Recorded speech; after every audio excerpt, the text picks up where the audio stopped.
monastery next weekend.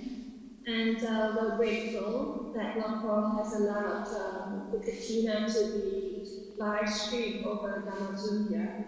Could you please explain and share a little bit with us the program and what people can expect on that day? Thank you. Well, next week's katina will be at the same time as this session. It'll be a virtual katina. So I've never done a virtual katina before, so I don't know what it will be like. And so we're all in the dark about this. But the program is very straightforward, very simple. We begin around 12, and there'll be a leader from the lay community, and I'll also be there giving some instructions, telling you what's going on. And you'll pay respects to the Triple Gem. Then you undertake to keep the 5 precepts in the traditional way. That's how Buddhist ceremonies begin. And then straight into the katina offering. So a verse will be recited by Jeffrey, the leader, and then you can repeat after Jeffrey. And if you have any cloth or any offerings, you can symbolically hold them at that moment. You're not physically here, but you can hold an offering if you have one, or if you don't have one, just put your hands together in Anjali, and you're making your wish to make an offering to support the monastery in one way or another. And because it's a virtual katina and nobody's here, well, at a later date you may be able to send or bring your donation in one way or another. Then after that, the monks do a little ceremony because it is a katina offering. A piece of cloth is offered, so they have a certain verse or an announcement they make to receive that cloth according to the Vinaya, and they're choosing a monk who will receive this year's katina cloth. And as you know, Lumpur Karuniko has been spending the last few months with us. He's given you some teachings already, and he'll be here that day and will receive the katina cloth, which is a nice honor because he very rarely is here on katina day. So we're going to offer to him. He was saying this morning, he said he planned to come to Melbourne for about 6 weeks, and he's ended up staying nearly 9 months. So that's just another reminder of how uncertain life is. But out of honor of him, we'll be giving him the katina cloth. Then the monks will give the blessing, and as we chant the blessing, the anumodana, that's the time to share the merits with your ancestors, relatives, parents, grandparents, and all sentient beings, and your karmic debtors, anybody you're worried about who you've hurt in the past, living person or someone who's passed away already. There may be a karmic debtor. That's the time to share the merits with them. And then after that anumodana blessing, Lumpur Karuniko will give a talk, and at the very end I'll give the final summing up, and we'll pay respects to the Triple Gem and finish. So it should all be finished before 1 o'clock Melbourne time. Thank you, Ajahn. It's nice to see again your Dhamma talk today is quite powerful. So thank you for sharing and extending your heart to us. I have a question. I often feel the presence of an invisible being supporting me throughout my life. During meditation, there arise the thought or memories of persons, as if I shared some moments with each of them. The persons I'm referring to as such as the Buddha as a person, and Arahants who has left a physical body. For example, Ajahn Mun. I investigate this and I tell myself it's just my imagination, but it occurs spontaneously often, and it's very inspiring and often present myself with insights and guidance to walk closer to the path of Dhamma. So this happened since many years. Ajahn, can you guide me on how to navigate with this, or if you have any sharing or anything at all. So this is what I want to ask you, Ajahn. Thank you very much.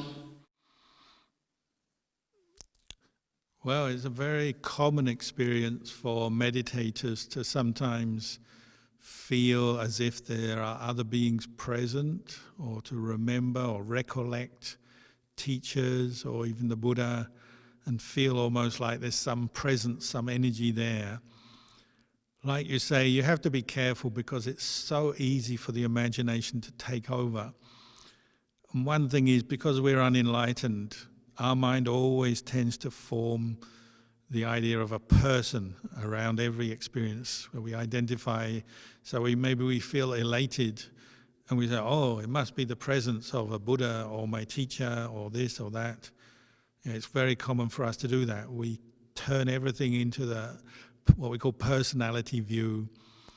So the Buddha was encouraging us to always establish mindfulness, clear comprehension, and you may feel very powerful positive energy, which is good, and you may well have that experience. But try not to build it up into something too solid or substantial like a person. Just acknowledge the positive, powerful energy, the radiance, the peace. Even if you see a vision, sometimes people have visions. They see a picture of Buddha or a monk or this person or that person. It can happen, but try not to make too much out of it or build too much and say, oh, the Buddha or this Arahant has visited me personally. It may be more just based on our perceptions, our memories, and it's a sign that our mind is wholesome. And we have karmic links with teachers and the Sangha, but try not to overly interpret it in terms of, oh, there's a person visiting me, because that comes back to being like what we call Sakkaya Ditthi, personality view. So, as I said, as you meditate, you may well have these experiences, and they're not wrong at all, but just the way you interpret them, be a little bit cautious. And don't build them up into too much. Just take it more like as a sign. Oh, that was a wholesome experience. Like, it's always wholesome to have a vision of a teacher, say like Ajahn, or to feel the presence, what feels like the presence of a teacher. It's always wholesome and good, but don't attach too much to it. Because then next time you meditate, it doesn't happen, you might feel disappointed. Or you might be tempted to go and tell your friend, oh, Lumpo Man came to visit me, and they'll look at you with skepticism and maybe criticize you. So there's these other issues you have to be aware of. But as I said, many meditators will have the feeling as if they're being visited or good energy is coming their way, and just enjoy it. If it happens, good, enjoy it, but don't build it up into too much in your mind. Thank you, Longpo. We have Sila. I hope I pronounced your name correctly. Yeah, that is correct. Thank you very much for the speech today. It's my first time coming and watching you live, and I found it very enlightening, so thank you very much. The question I had today, Ajahn, was basically about the feelings of worthlessness and self-doubt when you are trying to practice compassion and the environment around you is reflecting negatively on you. From my current understanding, I believe that this probably is from past karma that I may have had in the past. But how do you deal with those kinds of things when you are actively trying to be a very compassionate, caring person and the environment is just not reflecting what you're giving? Yeah, this is a very common question. Firstly, try not to be too idealistic. We all would like to be more compassionate, help the people around us more. But even the Buddha pointed out, even the Buddha can't help everyone in this world, can't change everyone for the better. All he can do is point the way and then let other people learn for themselves. So don't be too idealistic, because then if you're too idealistic, you're attached to that view, I've got to help everyone, we've got to make the world better, then it's very easy to get knocked over by it when things don't go how you wish. And then secondly, you also have to accept with karma there's cause and effect, and the timing of cause and effect is affected by many different factors. So you may be doing good in the present moment, helping someone or wishing someone well, or doing something useful for you and the people around you in the present moment. But as you say, sometimes that's what you're doing, but everything else seems to be going against that. And you're doing all this good, and then all these bad things are happening, problems are happening, obstacles are happening, and it doesn't seem fair, doesn't seem right. What's going wrong? But you have to see the timing is important here. The good you do, if you have a good thought, compassionate thought, you're mindful, you're trying to be helpful, whatever, that is always good. It's good for you in the present moment, and it will also, sooner or later, have some good results outside of yourself. But when may depend on many factors that are beyond your control. So it may be quick, or it may be very slow that you see these results coming. Meanwhile, all kinds of other stuff is going on in the world, and maybe at this time in your life there's a lot of negativity coming your way. So don't be put off from doing the good that you're doing. You just have to be patient and see the timing is different. If you have a kind thought to someone, that's always good karma. It's also always wholesome merit. But they may not reciprocate. They may hate you. Unfortunately, that's how it happens sometimes. You wish them well, but they hate your guts. What do I do? Doesn't mean to say you give up practicing kindness and compassion. It just means you have to be very patient to see until there's a change in conditions. But you can trust that the best thing to do if someone hates you is to be patient with them, kind towards them, don't provoke them, don't make it worse, don't seek revenge. Sooner or later that will have a good effect. But how quickly, when, we can't control that. And if someone is bullying you or giving you a hard time, it's only going to make it worse if you meet that with anger. So still trust in the good karma you're making, but accept when you'll see the good results from it, they'll be quicker, the results will be quickly seen or slowly, and you can't control that.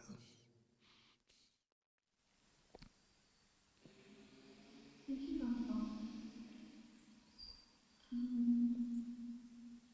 There's someone, Chitra.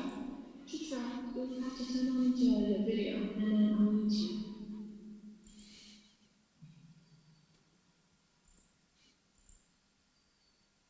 Go ahead and speak, Chitra. I'm trying to start my video, but it doesn't seem to be. It's okay, go ahead. Hello, once again. Hello. I'm Chitra. My question is, you mentioned about vipassana meditation very briefly, and I would just like you to elaborate a little bit on that, because we don't get many talks on vipassana, and I believe we have to have an understanding and also go into that as well. So I would like you to enlighten us a little bit about that. Thank you. Well, today's talk was mostly on the theme of merit, but you could say that the practice of vipassana meditation, developing clear insight into the way phenomena are, they're impermanent, they're unsatisfactory, they're not self, anicca dukkha anatta. This is the highest merit. And the way merit works, it's cumulative. So you're building up your skills, just as like our education, we go to kindergarten, prep, then we go to primary school, secondary school, uni, whatever. Education builds up skills and knowledge like that. Well, the practice of merit is the same. And you'll notice all the people who have become successful in vipassana have developed a lot of merit as they go. But of course, the practice of meditation and vipassana is a specific kind of merit, and it's training the mind in mindfulness and then investigation of the Dhamma to see the true nature of phenomena, to see this body, this mind are impermanent phenomena. The physical phenomena that make up the body, they're not a self, they're impermanent, they come together, they break apart, they age. Thoughts and feelings and memories, they arise, they pass away, they're conditioned things. Vipassana is teaching you to look closely at your own body and mind to reveal the true nature of body and mind and see, ultimately this body and mind is not a substantial self. There's no sort of abiding essence that just keeps going on and on and on. You're coming to see it's a conditioned thing. And the more we see that, actually the more peaceful the mind becomes, because there's less grasping and clinging. Because if you can see, when you cling to something that's impermanent and not self, you suffer. You don't want to cling anymore. So the results of vipassana is gradually a letting go of that clinging, and the mind becomes purer, more peaceful, more happy. And it's a gradual process. So just because we talk about, say today we talked about merit making, when you practice merit making on the most simple level, sharing something you have with someone else, dana or generosity, you can practice that in light of vipassana as well. So you give away some food to another person, you're looking at that food as the four elements. Food is made up of air, fire, earth, water. You're giving it away, you're letting go of any self and attachment to self in that food. Physically, you're seeing it move from you to another person.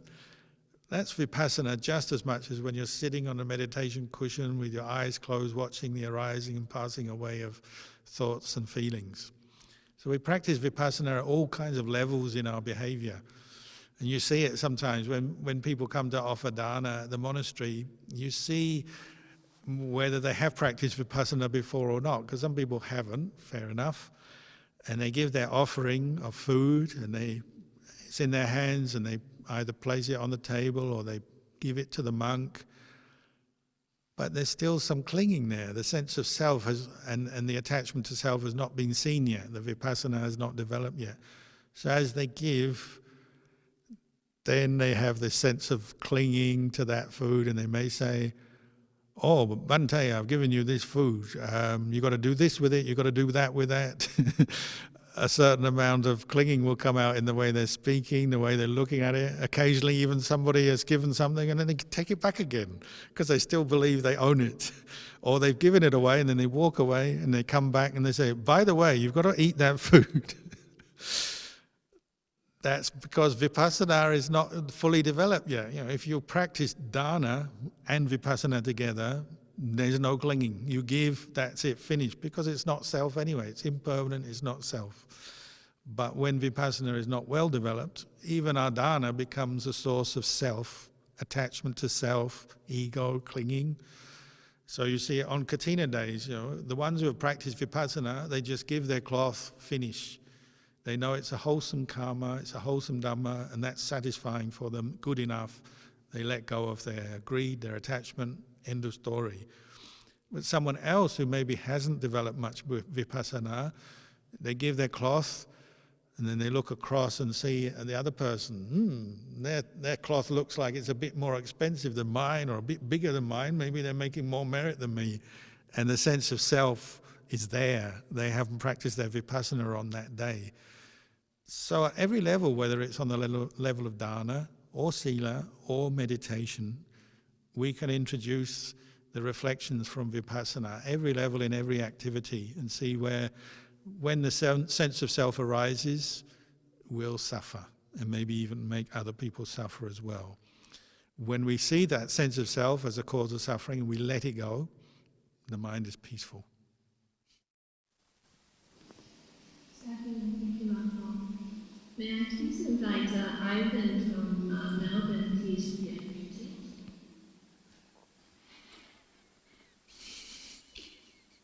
Good afternoon, Longfong. Can you hear me? I can hear you, yeah. All right. I have a question, but I think you may have answered it, but maybe I just pose it and see how it goes. The question is, how to not fall into a sense of greed when making merits? Sense of grief. Greed. Or greed. Yeah. Or greed.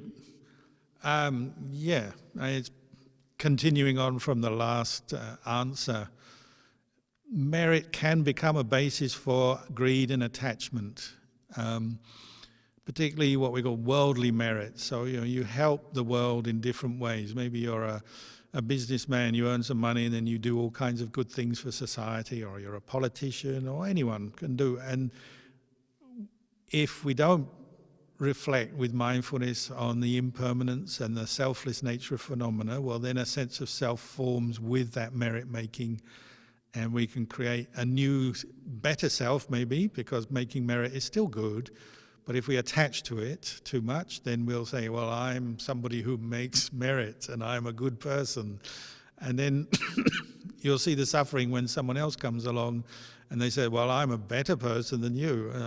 Then you get upset because of your previous greed. Now that's going to be a condition for you to get upset, annoyed. So it can promote jealousy, rivalry, anger, and so on. So Ajahn Chah used to say, merit making has to be practiced as part of the Eightfold Noble Path and in conjunction with developing kusala karma, wholesome karma. So merit making is wholesome karma, but kusala means clever. As you make merit, you have to be clever. And clever in the Buddhist sense means you know where attachment is arising, and you know that attachment is to be abandoned because it's the cause of suffering. So somebody who's making merit and being clever about it will be on their guard and cautious about becoming greedy in a worldly sense, just to be somebody who has merit, makes more merit, and so on. They'll be reflecting on this regularly, the good that they do. So in Thailand we have this phrase, sticking gold leaf on the back of the Buddha. It means making merit, but without trying to do it in a way where you're showing off or boosting your ego. So doing acts of goodness, you don't have to tell anyone about them. No one has to know, no one has to see. That doesn't increase your merit by boasting about it and putting it on Facebook or YouTube so everyone can see how good you are. Sticking gold leaf on the back of the Buddha means you stick your gold leaf where no one can see it. You do acts of goodness because it's the right thing to do for you to let go of your greed or your anger, your delusion. And if no one sees, that's fine. You're not creating a new sense of self. You're letting go of your attachment to self as you're making merit. So try and get that principle established in your merit making. That it doesn't have to be something you have to compete with others or use it to promote your sense of self, become a bigger, better person. You're actually using it as a skillful way both to help others who maybe need help and to let go of your own attachment to self. It's very powerful, Longpo. I have one more participant, SQ, please. Hello, Bhante. First is about the katina ceremony that's going to take place in your monastery next week. I wish there wasn't the travel restrictions so that I could actually be there, not virtually, but in real life. And I was just wondering whether there is a local contact for Bhante where we could hand over the robe, the cloth, so that instead of being just a virtual gift to the Sangha, it can be something real. So um, Sister Bika has actually given an address, but uh, I would like it to be in the form of a robe or cloth for the Sangha rather than just a donation. Uh, Now, my question, Bhante, is to do with something that you said regarding harmlessness. I mean, every time that Bhante gives a talk, there's always full of stories, which I appreciate very much because I tend to remember the stories. The stories about Ajahn Chah, how he was suffering from a very bad bout of malaria and how he received that positive energy from someone. So receiving uh, the the the marriage, as it were, from someone who was thinking that he had passed on, or the family who thought he had passed on. I, I think that's that's very real to me, and also the other two stories that Bhante shared. And this one in particular relating to Buddha's previous life about how he tolerated, the things that came to him, which were actually unreal. So my question is, to what extent in real life do we accept the fact that something is being done to us, which we don't believe is true? How much do we, in other words, defend ourselves? Even though in the back of our mind, it could be that we are settling a karmic debt, uh, because I think that to watch ourselves being mutilated, as in the story, is something that obviously most of us would not be able to accept, right? So I think where does sort of wisdom comes in when we actually have to defend ourselves? Thank you, Bhante. Yeah, I understand that point. Many people will say the same thing. The first part of your question, as far as katina robe or cloth offering, some people have actually sent them directly to the monastery already through courier or mail services. It can be done. They also have online services now where you can buy robes, even robes for forest monks, online and have them mailed to an address. People do that. I would have thought sooner or later Amazon will probably have monks' robes because Amazon want to sell everything. So maybe Amazon can do it even. I don't know. I have never looked at their website. So there is, you can send directly to Melbourne, to our monastery, or another option maybe would be to keep it with you at home until the lockdown is finished. So you've mentally offered it, you've relinquished it, but you're just keeping it on behalf of the Sangha. That's also possible. So there's a few different options you could look into there.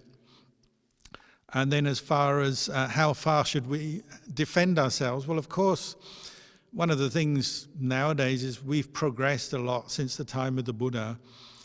And, we have, to a certain extent, the rule of law and order.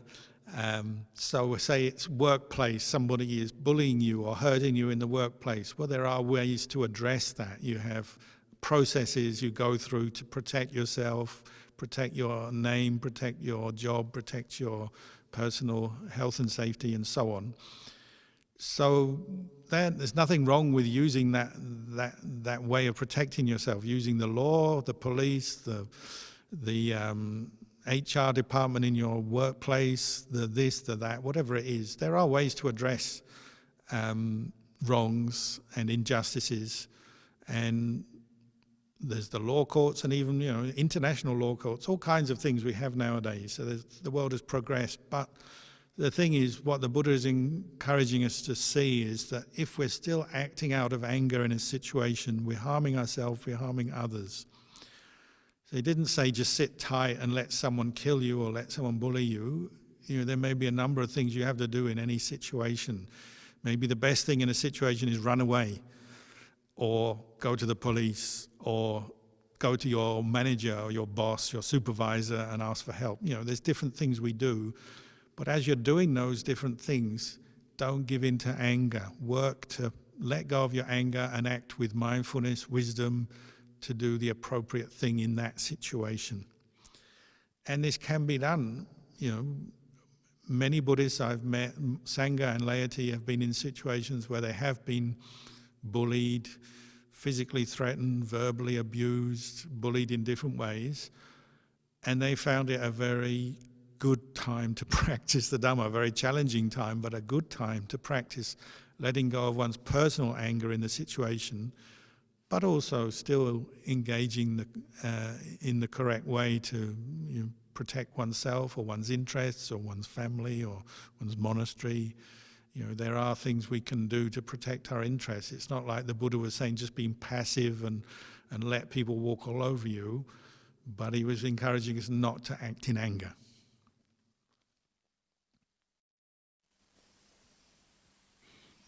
Thank you, and sadhu, Dhamma. There are no more questions from the floor.